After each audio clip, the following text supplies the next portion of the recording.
uNkosi utshele isigcawu ukuthi uMatlala wamfonela efuna ikhadi lakhe lasebhange ayelikhohlwe esithuthwini sasemanzini ijet ski ayesigibele. Uthi-ke wathi leli khadi liyaphuthuma ngoba uzoba nomhlangano nephini likamengameli uPaul Mashatile. The reason that he called me on this particular day is because he wanted to use that card. And then he further stated that he was going to meet with the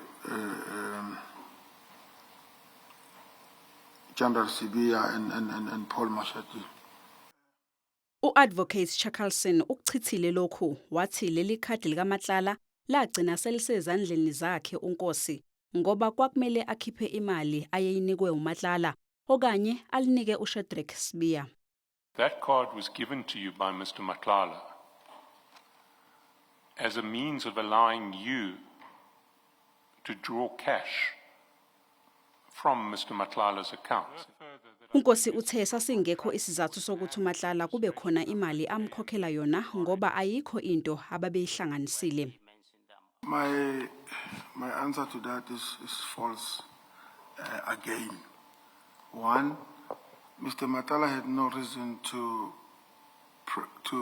pay the so-called bribe to me via card. Kuleli khadi kwakhishwa imali engango 37,000 ngoZibandlela wango-2024 ngesikhathi ikhadi likuye uNkosi kodwa ke uthe akazi lutho yena ngaleyo mali. How do you explain these withdrawals on the card on 10, 11, 12 December? Who would have had access to that card on 10, 11, 12 December?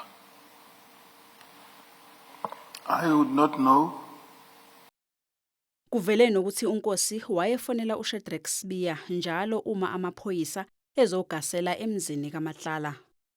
I said it, Commissioner, that I phoned General Sibiya. So this was a consistent pattern on the 19th of December when Matlala says, tell our main guy. That's a consistent pattern that when the police are at his house, you tell General Sibiya about it.